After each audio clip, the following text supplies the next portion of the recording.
Darwin Avalon. C'est bizarre, non?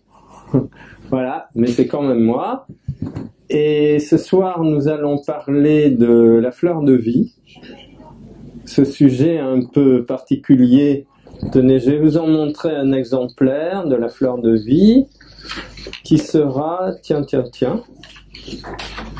Bon, c'est un truc comme ça, la fleur de vie. Enfin, on va voir tout à l'heure. Et je crois... Donc nous vivons une période un peu particulière, mais est-ce que toutes les périodes ne le sont pas? Nous n'en savons pas, mais ça fait quand même plaisir, je trouve, de voir les particularités de l'époque dans laquelle nous nous trouvons. Et tout de même, il y a beaucoup actuellement de confusion. Et l'objectif, c'est de sortir de la confusion pour arriver à la fusion. Il s'agira de savoir la fusion avec quoi, mais en tout cas, la confusion n'est jamais très agréable. Confusion au niveau matériel, c'est-à-dire que les valeurs qui sont le support de notre société sont des valeurs exclusivement matérielles, c'est-à-dire que l'objectif de toute création ou de toute activité pratiquement est devenu l'argent. À partir du moment où l'objectif est l'argent, la quantité l'emporte sur la qualité. Et on voit par exemple au niveau de la nourriture, si le but c'est de produire plus et de faire de l'argent, il est clair que ce que les gens mangent devient secondaire. Et donc nous pourrions développer ce thème, mais ce n'est pas du tout le sujet d'aujourd'hui. Mais en tout cas, confusion sur le plan matériel, sur le plan physique, parce que il faut bien comprendre que tout ce que nous absorbons de polluer, de contaminer, qu'il s'agisse de la nourriture, de l'eau, de l'air, de la lumière, contribue à affaiblir le corps physique. Or, le corps physique est quand même un outil extrêmement précieux et il s'agit de le garder dans le meilleur état possible puisque c'est lui qui nous permet de faire l'expérience terrestre. Au niveau émotionnel, nous avons aussi une confusion assez considérable puisque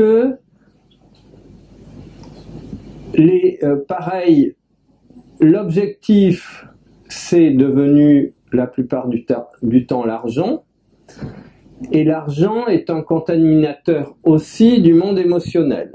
Alors, il me paraît extrêmement important de comprendre que le plan physique est polarisé en masculin et en féminin. Le plan psychique est polarisé aussi en masculin et en féminin. Le masculin s'appelle le mental et le féminin s'appelle le sentimental. Et donc notre psychisme est polarisé en mental et en sentimental. Et là aussi, la confusion vient du fait que nous sommes littéralement absorbés, contaminés aussi par les difficultés, par les problématiques. La première desquelles, la plupart du temps, c'est l'argent. Donc les êtres humains passent le temps à se préoccuper au niveau financier, matériel, et le résultat, c'est que ces préoccupations abaissent le niveau vibratoire de notre pensée et aussi abaissent le niveau vibratoire de notre émotionnel, abaissent l'énergie. L'énergie, c'est la vie en mouvement. Donc, si vous voulez, il y a un effondrement vibratoire de notre corps émotionnel, de notre corps mental, donc de notre psychisme. Plus nos véhicules physiques et psychiques deviennent lourds, et plus il devient compliqué de trouver les solutions aux difficultés qui se présentent dans notre vie, parce que ce qui permet de trouver la solution, c'est la clarté. La clarté, c'est la lumière, c'est la légèreté, c'est l'absence d'obstruction, c'est l'absence de confusion, c'est, on va dire, l'absence sur le plan mental de préoccupation, et sur le plan émotionnel, la clarté est en lien avec notre capacité à surmonter nos peurs. Alors justement, un élément de plus en plus présent dans l'environnement, c'est la peur. La peur, puisque sous prétexte, on va dire, de terrorisme, d'attentat ou de n'importe quoi, nous en arrivons à être aussi pollués au niveau émotionnel, à de très forts niveaux. Il se trouve que, par exemple, le 14 juillet 2016, j'étais dans mon lit et c'est une amie argentine qui m'a réveillé en me demandant si j'étais toujours vivant. Ce qui fait que si je l'avais pas été, de toute façon, je n'aurais pas répondu. Et alors que personnellement, j'étais tranquille dans mon lit en train de dormir. Donc, si vous voulez, c'est un peu une image de la déviation émotionnelle et mentale que subissent les êtres humains qui en viennent à se préoccuper pour des choses qui se passent tellement loin de chez eux que normalement ça ne devrait absolument pas les toucher. Et alors là, nous en arrivons au troisième pôle de la dualité. Donc au niveau physique, il y a les hommes et les femmes. Au niveau émotionnel, il y a le sentimental et le mental. Et au niveau spirituel, il y a l'espace et le temps. L'espace est féminin, le temps est masculin. Alors comprenez que l'espace, le sentimental et la femme, c'est la même chose. Et que le temps, le mental et l'homme, ou le masculin, c'est la même chose. Et si vous voulez, plus nous sommes, on va dire, dans une énergie physique duelle, c'est-à-dire plus nous sommes en conflit au niveau émotionnel, plus il y a conflit entre notre sentimental et notre mental, donc entre notre pôle féminin et notre pôle masculin intérieur, plus il y a conflit entre le féminin et le masculin dans le plan physique, c'est-à-dire que le couple masculin-féminin n'a d'autre objectif que de nous révéler nos propres carences, nos carences dans notre propre polarité. Et en réalité, ça ne fait que projeter nos carences sur le plan émotionnel et sur le plan mental, c'est-à-dire la difficulté que nous pouvons avoir à faire vivre à l'intérieur de nous le sentimental et le mental. Pourquoi? Parce que souvent le corps physique veut un truc, l'émotionnel veut un deuxième truc, et le mental, c'est pas trop ce qu'il veut, très souvent, et donc ça crée un écartèlement intérieur. Et le premier travail, c'est de faire coexister l'émotionnel et le mental.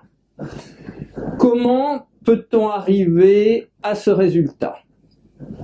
Eh bien, plus, on va dire, dans le plan physique, un terrain est contaminé, plus il sent mauvais, contaminé, pollué.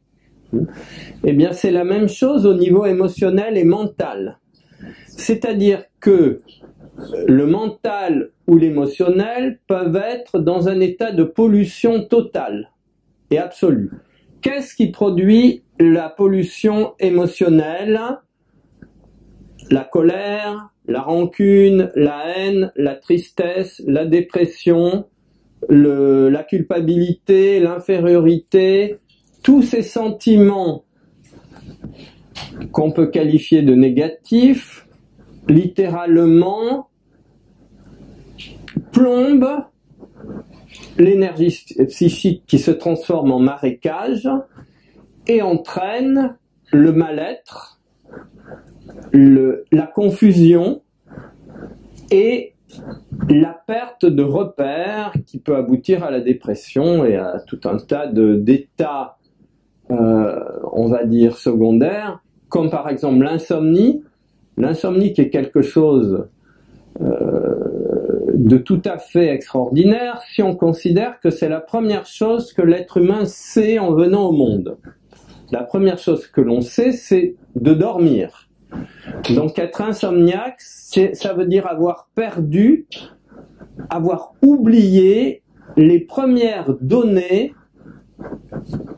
ou les premières qualités ou les premières fonctions avec lesquelles on vient au monde. Et on comprend bien aussi que l'insomnie, qui souvent est considérée comme un léger dérapage, en réalité est extrêmement grave, puisque ça entraîne des perturbations considérables au niveau physique, pas seulement au niveau psychique, enfin les deux sont liés, et il y a de fortes chances pour que ce soit un des facteurs générateurs de toutes les maladies de dégénérescence psychologique et physique à partir d'un certain âge de la vie, donc que ce soit Alzheimer, que ce soit bon, voilà, Parkinson, ainsi de suite. Ce sont des révélateurs qu'à l'intérieur de nous, le terrain est contaminé. Et si vous voulez, dans les égouts attirent tous les insectes abominables, les rats, ainsi de suite, et on peut comparer l'état psychique de quelqu'un qui vit dans le désordre intérieur comme un marécage attirant à la fois tous les insectes et tous les animaux du type de ceux qui se traînent pour avaler tout ce qui toutes les impuretés, de ceux qui se nourrissent des impuretés, parce que il y a la même loi qui régit le plan physique et qui régit le plan psychique. Et on verra qui régit aussi le plan divin. Donc, il est absolument essentiel de se libérer de tous nos résidus de rancune, de rancœur, de colère, de tristesse, de haine, de dépression, de culpabilité, d'infériorité, de manque d'auto-estime. C'est absolument fondamental. Or, personne ne le fait. Donc, si vous les comprenez bien que la pollution psychique des êtres humains se reflète dans la pollution psychique sur notre planète, car il n'y a pas de différence. En réalité, seule existe l'unité. Alors, c'est aussi un facteur fondamental. La différence entre la dualité et l'unité que nous allons aborder tout de suite.